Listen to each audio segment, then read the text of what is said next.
ओम शांति। आज 16 मई 2025 की साकार मधुर महावाक्य है। आज शुक्रिया दिवस पर सबसे पहले परमपिता परमात्मा को, बाबा को शुक्रिया करेंगे कि शुक्रिया मेरे प्यारे बाबा कि आपने मुझे अपना बनाया, ज्ञान का तीसरा नेत्र दिया। शुक्रिया शुक्रिया शुक्रिया। प्रकृति के पांचों तत्व को शुक्रिया, जिसने हमारी 5000 सालों से हमें स्वस्थ शरीर दिया और हमारी पालना की, भोजन, पानी, शुद्ध हवा, सब कुछ दिया। तो प्रकृति के पांचों तत्व को शुक्रिया शुक्रिया शुक्रिया। अपने इस तन को शुक्रिया, जिस तन में बैठ मैं आत्मा परमात्मा पिता के महावाक्य को सुन रही हूँ, पढ़ रही हूँ। तो इस तन को भी शुक्रिया और विश्व की हर एक आत्मा को शुक्रिया शुक्रिया शुक्रिया। तो आज की मधुर महावाक्य में बाबा बोले, मीठे बच्चे, तुम्हारा लव एक बाप से है, क्योंकि तुम्हें बेहद का वर्षा मिलता है। तुम प्यार से कहते हो मेरा बाबा। तुम्हारा लव एक बाप से है, क्योंकि तुम्हें बेहद का वर्षा मिलता है। तुम प्यार से कहते हो मेरा बाबा। प्रश्न है, किसी भी देहधारी मनुष्य के बोल की भेंट बाप से नहीं की जा सकती, क्यों? किसी भी देहधारी मनुष्य के बोल की भेंट बाप से नहीं की जा सकती, क्यों? उत्तर है, क्योंकि बाप का एक एक बोल महावाक्य है। जिन महावाक्यों को सुनने वाले महान अर्थात पुरुषोत्तम बन जाते हैं। बाप के महावाक्य गुलगुल अर्थात फूल बना देते हैं। मनुष्य के बोल महावाक्य नहीं, उनसे तो और ही नीचे गिरते आए हैं। तो किसी भी देहधारी मनुष्य के बोल की भेंट बाप से नहीं की जा सकती, क्यों? क्योंकि बाप के एक एक बोल क्या है? महावाक्य हैं। और जिन महावाक्यों को सुनने वाले महान अर्थात पुरुषोत्तम बन जाते हैं। बाप के महावाक्य गुलगुल अर्थात फूल बना देते हैं। मनुष्य के बोल महावाक्य नहीं, उनसे तो और ही नीचे गिरते आए हैं। गीत है, बदल जाए दुनिया। ओम शांति। गीत की पहली लाइन में कुछ अर्थ है, बाकी सारा गीत कोई काम का नहीं। जैसे गीता में भगवान उवाच मनमना भव मध्याजी भव, यह अच्छा ठीक है। इसको कहा जाता है आटे में नमक। अब भगवान किसको कहा जाता है, यह तो बच्चे अच्छी रीति जान गए हैं। भगवान शिव बाबा को कहा जाता है। शिव बाबा आकर शिवालय रचते हैं। आते कहाँ हैं? विश्यालय में। खुद आकर कहते हैं कि हे मीठे मीठे लाडले सिकी लधे रूहानी बच्चों, सुनती तो आत्मा है ना। जानते हो कि हम आत्मा अविनाशी हैं, यह देह विनाशी है। हम आत्मा अब अपने परमपिता परमात्मा से महावाक्य सुन रहे हैं। महावाक्य एक परमपिता परमात्मा के ही हैं, जो महान पुरुष पुरुषोत्तम बनाते हैं। तो महावाक्य एक परमपिता परमात्मा के ही हैं, जो महान पुरुष पुरुषोत्तम बनाते हैं। बाकी जो भी महात्माएं गुरु आदि हैं, उनके कोई महावाक्य नहीं है। शिवो हम जो कहते हैं वह भी सही वाक्य है नहीं। अभी तुम बाप से महावाक्य सुनकर गुलगुल बनते हो। कांटे और फूल में कितना फ़र्क है, अभी तुम बच्चे जानते हो कि हमको कोई मनुष्य नहीं सुनाते हैं। इस पर शिव बाबा विराजमान है, वह भी आत्मा ही है, परंतु उनको कहा जाता है परमात्मा। अभी पतित आत्माएं कहती हैं कि हे परमात्मा, आओ आकर हमको पावन बनाओ। वह है ही परम पिता, परम बनाने वाला। तुम पुरुषोत्तम अर्थात सब पुरुषोत्तम में उत्तम पुरुष बनते हो। वह है देवताएं। तो बाबा क्या कह रहे हैं कि तुम पुरुषोत्तम अर्थात सब पुरुषों में उत्तम पुरुष बनते हो। वह है देवताएं। परम पिता अक्षर बहुत मीठा है, सर्वव्यापी कह देते हैं तो मीठापन आता नहीं। तुम्हारे में भी बहुत थोड़े हैं जो प्यार से अंदर याद करते हैं। तुम्हारे में भी बहुत थोड़े हैं जो प्यार से अंदर याद करते हैं। वह स्त्री पुरुष तो एक दो को स्थूल में याद करते हैं। यह है आत्माओं का परमात्मा को याद करना, बहुत प्यार से। भक्ति मार्ग में इतना प्यार से पूजा नहीं कर सकते। वह लव नहीं रहता, जानते ही नहीं तो लव कैसे हो। अभी तुम बच्चों को बहुत लव है। आत्मा कहती है मेरा बाबा। आत्माएं भाई भाई है ना। हर एक भाई कहते हैं बाबा ने हमको अपना परिचय दिया, परंतु वह लव नहीं कहा जाता। जिससे कुछ मिलता है उसमें लव रहता है। बाप में बच्चों का लव रहता है, क्योंकि बाप से वर्षा मिलता है। जितना जास्ती वर्षा उतना बच्चे का जास्ती लव रहेगा। अगर बाप के पास कुछ भी प्रॉपर्टी है नहीं, अगर बाप के पास कुछ भी प्रॉपर्टी है नहीं, दादे के पास है, तो फिर बाप में इतना लव नहीं रहेगा, फिर दादे से लव हो जाएगा। समझेंगे इससे पैसा मिलेगा। अभी तो है बेहद का बाप। तुम बच्चे जानते हो कि हमको बाप पढ़ाते हैं, यह तो बहुत ही खुशी की बात है। भगवान हमारा बाप है। जिस रचता बाप को कोई भी नहीं जानते हैं, न जानने के कारण फिर अपने को बाप कह देते हैं। जैसे बच्चे से पूछो तुम्हारा बाप कौन, आखिरीन कह देते हम। अभी तुम बच्चे जानते हो कि उन सब बापों का बाप है। अभी तुम बच्चे जानते हो कि उन सब बापों का बाप है ज़रूर। हमको जो अभी बेहद का बाप मिला है, उनका कोई बाप है नहीं। यह है उच्चते उच्च बाप। तो बच्चों के अंदर में खुशी रहनी चाहिए। उन यात्राओं पर जाते हैं, वहाँ इतनी खुशी नहीं रहेगी, क्योंकि प्राप्ति कुछ है नहीं।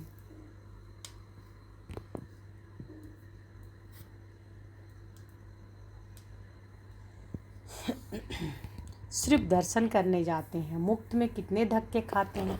एक तो यह टिप्पण घिसी और दूसरा फिर पैसे की टिप्पण घिसती। पैसे बहुत खर्च करते, प्राप्ति कुछ नहीं। भक्ति मार्ग में अगर आमदनी होती तो भारतवासी बहुत साहूकार हो जाते। भक्ति मार्ग में अगर आमदनी होती तो भारतवासी बहुत साहूकार हो जाते। यह मंदिर आदि बनाने में करोड़ों रुपया खर्च करते हैं। तुम्हारा सोमनाथ का मंदिर एक नहीं था, सब राजाओं के पास मंदिर थे। तुमको कितने पैसे दिए थे? 5,000 वर्ष पहले तुमको विश्व का मालिक बनाया था। एक बाप ही ऐसे कहते हैं, आज से 5,000 वर्ष पहले तुमको राजयोग सिखाकर ऐसा बनाया था।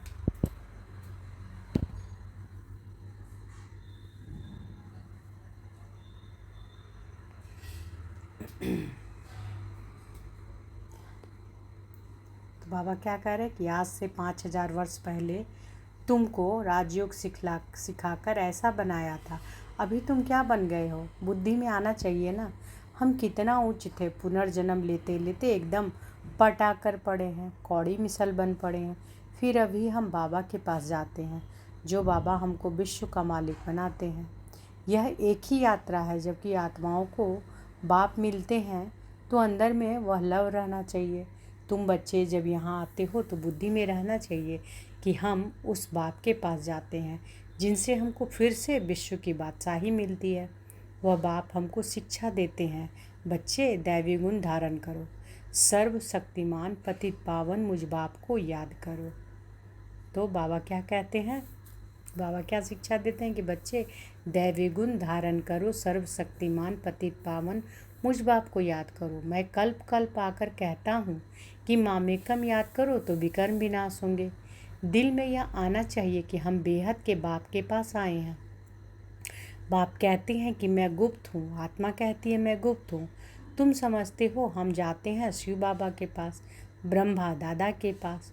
जो कमाइंड है उनसे हम मिलने जाते हैं, जिससे हम विश्व के मालिक बनते हैं। अंदर में कितनी बेहद खुशी होनी चाहिए। जब मधुवन में आने के लिए अपने घर से निकलते हो तो अंदर में गदगद होना चाहिए। बाप हमको पढ़ाने के लिए आया है, हमको दैवी गुण धारण करने की युक्ति बताते हैं। तो बाबा क्या कह रहे हैं? बाबा कहते हैं कि मैं कल्प आकर कहता हूँ कि मामेकम याद करो तो विकर्म विनाश होंगे। दिल में यह आना चाहिए कि हम बेहद के बाप के पास आए हैं। बाप कहते हैं कि मैं गुप्त हूँ, है ना। आत्मा कहती है मैं गुप्त हूँ। तुम समझते हो कि हम जाते हैं शिव बाबा के पास, ब्रह्मा दादा के पास। जो कमाइंड है उनसे हम मिलने जाते हैं, जिससे हम विश्व के मालिक बनते हैं। अंदर में कितनी बेहद खुशी होनी चाहिए। जब मधुवन में आने के लिए अपने घर से निकलते हो तो अंदर में गदगद होना चाहिए। बाप हमको पढ़ाने के लिए आया है, हमको दैवी गुण धारण करने की युक्ति बताते हैं। घर से निकलते समय ही अंदर में यह खुशी रहनी चाहिए। जैसे कन्या पति के साथ मिलती है तो जेवर आदि पहनती है तो मुखड़ा ही खिल जाता है। वह मुखड़ा खिलता है दुख पाने के लिए। तुम्हारा मुखड़ा खिलता है सदा सुख पाने के लिए। तो ऐसे बाप के पास आने से में कितनी खुशी होनी चाहिए। अभी हमको बेहद का बाप मिला है, सतयुग में जाएंगे फिर डिग्री कम हो जाएगी। अभी तो तुम ब्राह्मण ईश्वरीय संतान हो। भगवान बैठ पढ़ाते हैं, वह हमारा बाप भी है, टीचर भी है। पढ़ाते हैं फिर पावन बनाकर साथ में भी ले जाएंगे। हम आत्मा अब इस छीछी रावण राज्य से छूटते हैं। अंदर में अथाह खुशी होनी चाहिए। जबकि बाप विश्व का मालिक बनाते हैं तो पढ़ाई कितनी अच्छी रीति पढ़नी चाहिए। स्टूडेंट अच्छी रीति पढ़ते हैं तो अच्छे मार्क्स में पास होते हैं। स्टूडेंट अच्छी रीति पढ़ते हैं तो अच्छे मार्क्स से पास होते हैं। बच्चे कहते हैं कि बाबा हम तो श्री नारायण बनेंगे। यह है ही सत्यनारायण की कथा, अर्थात नर से नारायण बनने की कथा। वह झूठी कथाएं जन्म जन्मांतर की कथा, वह झूठी कथाएं जन्म जन्मांतर सुनते आए हो। तो बाबा क्या कह रहे हैं कि बच्चे कहते हैं कि बाबा हम तो श्री नारायण बनेंगे। यह है ही सत्यनारायण की कथा, अर्थात नर से नारायण बनने की कथा। वह झूठी कथाएं जन्म जन्मांतर सुनते आए हो। अभी बाप से एक ही बार तुम सच्ची सच्ची कथा सुनते हो। वह फिर भक्ति मार्ग में चला आता है। जैसे शिव बाबा ने जन्म लिया, उसकी फिर वर्ष वर्ष जयंती मनाते हैं। वह कब आया, क्या किया, कुछ भी नहीं जानते। अच्छा, कृष्ण जयंती मनाते हैं, वह भी कब आया, कैसे आया, कुछ भी पता नहीं। कहते हैं कंसपुरी में आता है। अब वह पतित दुनिया में कैसे जन्म लेगा। बच्चों को कितनी खुशी होनी चाहिए कि हम बेहद के बाप के पास जाते हैं। अनुभव भी सुनाते हैं ना, हमको फलाने द्वारा तीर लगा, बाबा आए। बस उस दिन से लेकर हम बाप को ही याद करते हैं। यह है तुम्हारी बड़े ते बड़े बाप के पास आने की यात्रा। बाबा तो चैतन्य है, बच्चों के पास जाते भी हैं, वह है जड़ यात्राएं। यहाँ तो बाप चैतन्य है, जैसे हम आत्मा बोलती है वैसे वह परमात्मा बाप भी बोलते हैं शरीर द्वारा। यह पढ़ाई है भविष्य की जन्म शरीर निर्वाह के लिए, वह है सिर्फ इस जन्म के लिए। अब कौन सी पढ़ाई पढ़नी चाहिए और कौन सा धंधा करना चाहिए। बाप कहते हैं दोनों करो। बाबा क्या कहते हैं, दोनों करो। सन्यासियों मिसल घर बार छोड़ जंगल में नहीं जाना है। यह तो प्रवृत्ति मार्ग है ना, दोनों के लिए पढ़ाई है। सब तो पढ़ेंगे ही नहीं।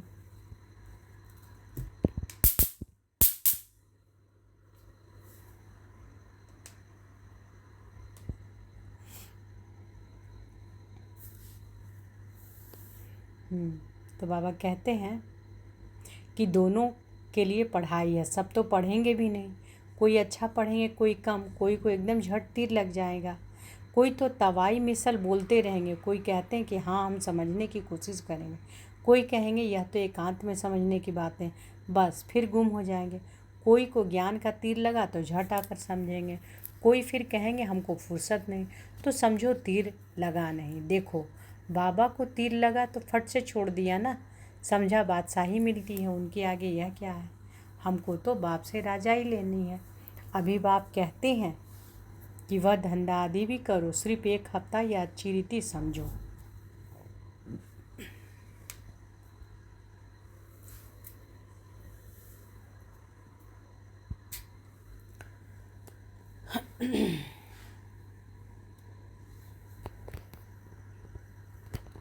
तो बाबा क्या बोल रहे हैं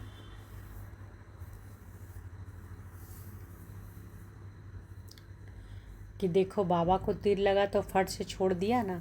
ब्रह्मा बाबा के बारे में बोल रहे हैं, समझा बादशाही मिलती है, उनके आगे यह क्या है। हमको तो बाप से राजाई लेनी है। अभी बाप कहते हैं वह धंधा आदि भी करो, सिर्फ एक हफ्ता या अच्छी रीति समझो।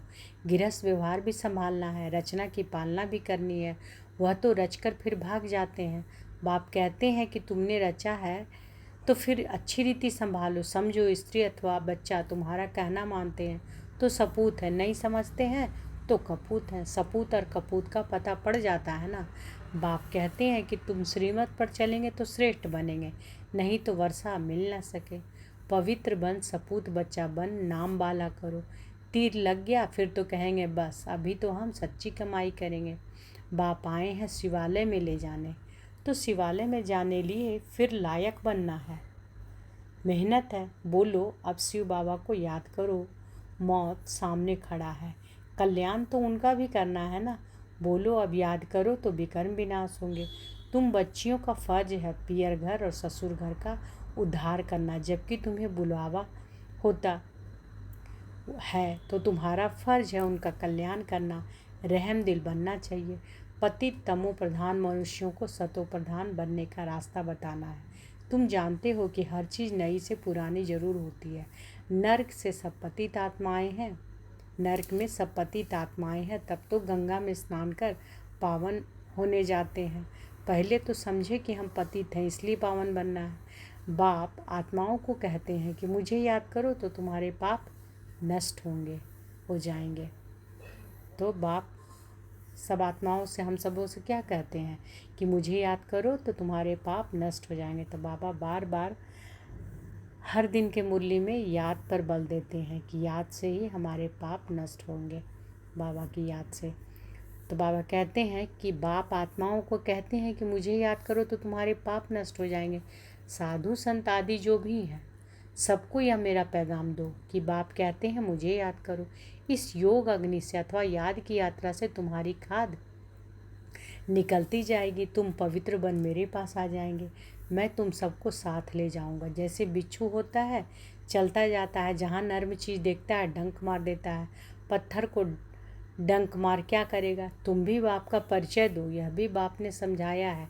मेरे भगत कहाँ रहते हैं? शिव के मंदिर में, कृष्ण के मंदिर में, लक्ष्मी नारायण के मंदिर में। भगत मेरी भक्ति करते रहते हैं। है तो बच्चे ना, मेरे से राज्य लिया था, अब पूज्य से पुजारी बन गए हैं। देवताओं के भगत है ना। नंबर 1 है शिव की अव्यभिचारी भक्ति। फिर गिरते गिरते अभी तो भूत पूजा करने लगे हैं। शिव के पुजारियों को समझाने में सहज होगा। यह सब आत्माओं का बाप शिव बाबा है, स्वर्ग का वर्षा देते हैं। अभी बाप कहते हैं कि मुझे याद करो तो विकर्म विनाश हो। हम तुमको पैगाम देते हैं। अब बाप कहते हैं पतित पावन ज्ञान का सागर मैं हूँ, ज्ञान भी सुना रहा हूँ, पावन बनने के लिए योग भी सिखा रहा हूँ। ब्रह्मा तन से मैसेज दे रहा हूँ, मुझे याद करो।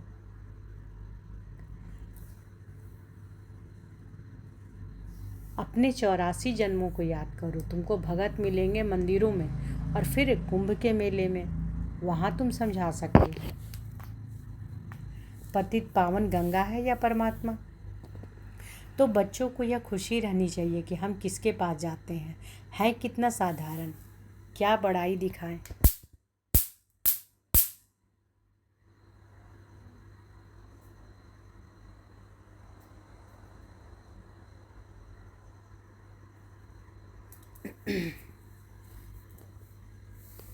तो बाबा क्या कह रहे हैं कि तो बच्चों को यह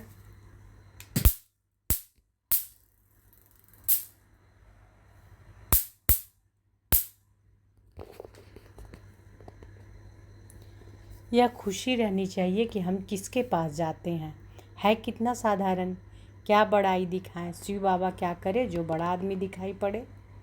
सन्यासी कपड़े तो पहन नहीं सकते। बाप कहते हैं मैं तो साधारण तन लेता हूँ, तुम ही राय दो कि मैं क्या करूँ। इस रथ को क्या श्रृंगारूँ। यह हुसैन का घोड़ा निकालते हैं, उनको श्रृंगारते हैं। यहाँ शिव बाबा का रथ फिर बैल बना दिया, यहाँ शिव बाबा का रथ फिर बैल बना दिया है। बैल के मस्तक में गोल गोल शिव का चित्र दिखाते हैं। अब शिव बाबा बैल में कहाँ से आएगा? भला मंदिर में बैल क्यों रखा है? शंकर की सवारी कहते हैं। सूक्ष्म वतन में शंकर की सवारी होती है क्या? बाबा कह रहे हैं कि सूक्ष्म वतन में शंकर की सवारी होती है क्या? यह सब है भक्ति मार्ग में, भक्ति मार्ग जो ड्रामा में नूंद है। यह सब है भक्ति मार्ग जो ड्रामा में नूंद है। अच्छा, अब बाबा का याद प्यार लेंगे मीठे मीठे।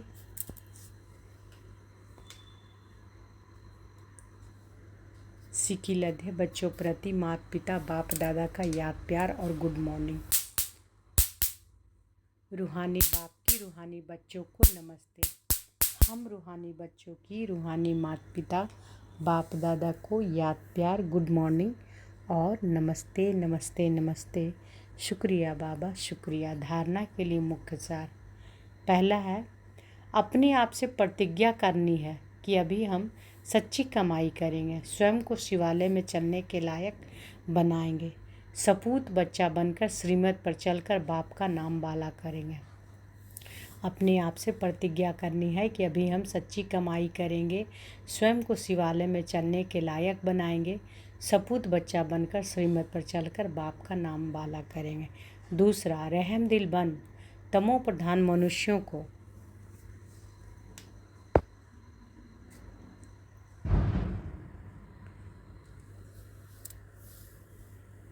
सतो प्रधान बनाना है। रहम दिल बन तमो प्रधान मनुष्यों को सतो प्रधान बनाना है, सबका कल्याण करना है, मौत के पहले सबको बाप की याद दिलानी है। आज बाबा ने वरदान दिया है तो अनुभव करें कि बाबा का वरद हस्त हमारे सिर पर है और बाबा ने वरदान दिया, हर मनुष्य आत्मा को अपने तीनों कालों का दर्शन कराने वाले दिव्य दर्पण भव। हर मनुष्य आत्मा को अपने तीनों कालों का दर्शन कराने वाले दिव्य दर्पण भव। आप बच्चे अब ऐसा दिव्य दर्पण बनो जिस दर्पण द्वारा हर मनुष्य आत्मा अपने तीनों कालों का दर्शन कर सके, उन्हें स्पष्ट दिखाई दे कि क्या था और अभी क्या हूँ, भविष्य में क्या बनना है।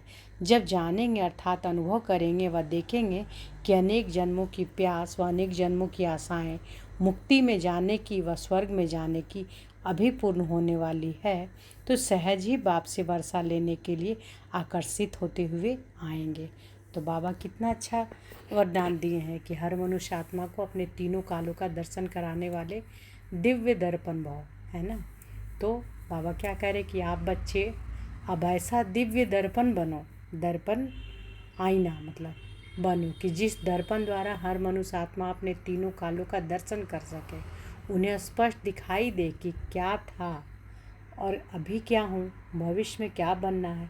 जब जानेंगे अर्थात अनुभव करेंगे व देखेंगे कि अनेक जन्मों की प्यास व अनेक जन्मों की आशाएं मुक्ति में जाने की व स्वर्ग में जाने की अभी पूर्ण होने वाली है, तो सहज ही बाप से वर्षा लेने के लिए आकर्षित होते हुए आएंगे। स्लोगन है, एक बल एक भरोसा, इस पाठ को सदा पक्का रखो तो बीच भंवर से सहज निकल जाएंगे। तो बाबा क्या बोल रहे हैं कि बीच भंवर में भी रहेंगे तो किस पर भरोसा होना चाहिए, एक पर, है ना। एक बल एक भरोसा, वो कौन है, मेरा बाबा। इस पाठ को सदा पक्का रखो, एक बल एक भरोसा, इस पाठ को सदा पक्का रखो तो बीच भंवर से सहज निकल जाएंगे। तो बीच भंवर से निकलने का बाबा युक्ति भी बता दिए। क्या बताएं कि एक बल और एक भरोसा, सिर्फ और सिर्फ मेरा बाबा, है ना। इस पाठ को सदा पक्का रखो तो बीच भंवर से सहज निकल जाएंगे।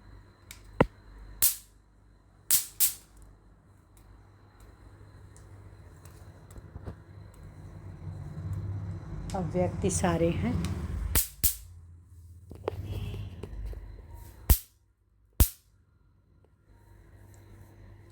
रूहानी रॉयल्टी और प्योरिटी की पर्सनालिटी धारण करो। वारिस क्वालिटी प्रत्यक्ष तब होगी जब आप अपने प्योरिटी के रॉयल्टी में रहेंगे। कहाँ भी हद की आकर्षण में आँख ना डूबे। वारिस अर्थात अधिकारी। तो बाबा क्या बोल रहे हैं कि वारिस क्वालिटी प्रत्यक्ष तब होगी जब आप अपने प्योरिटी के रॉयल्टी में रहेंगे। कहाँ भी हद के आकर्षण में आँख ना डूबे।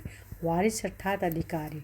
तो जो यहाँ सदा अधिकारी स्टेज पर रहते हैं, कभी भी माया के अधीन नहीं होते, अधिकारीपन के शुभ नशे में रहते, ऐसे अधिकारी स्टेज वाले ही वहाँ भी अधिकारी बनते हैं, है ना। तो जो यहाँ सदा अधिकारी स्टेज पर रहते हैं, कभी भी माया के अधीन नहीं होते, अधिकारीपन के शुभ नशे में रहते, ऐसे अधिकारी स्टेज वाले ही वहाँ भी अधिकारी बनते हैं। तो आज की मधुर महावाक्य में बाबा क्या बोले। बाबा बोले कि तुम्हारा लव किससे है, एक बाप से, क्योंकि तुम्हें बेहद का वर्षा मिलता है। तुम प्यार से कहते हो मेरा बाबा, है ना। और किसी भी देहधारी मनुष्य के बोल की भेंट बाप से नहीं की जा सकती। क्यों? क्योंकि बाप का एक एक बोल क्या है, महावाक्य है। जिन महावाक्य को सुनने वाले महान अर्थात पुरुषोत्तम बन जाते हैं।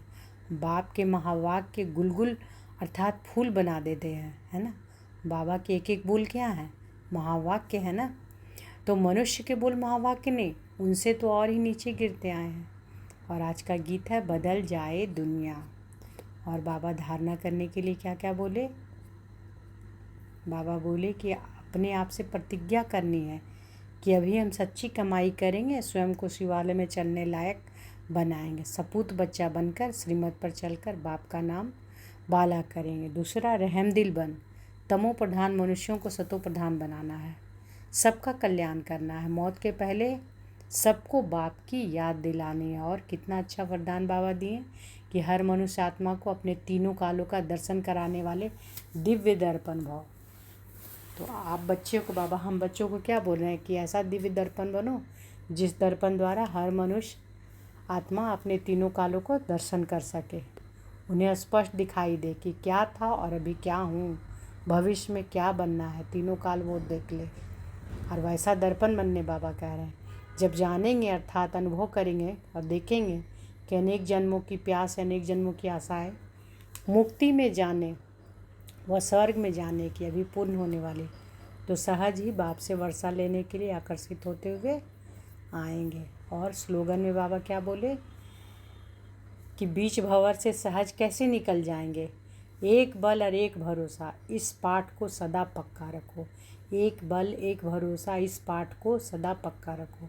कौन सा पाठ? एक बल एक भरोसा। तो बीच भंवर में भी रहेंगे तो सहज निकल जाएंगे। अच्छा, शुक्रिया बाबा, शुक्रिया। ओम शांति।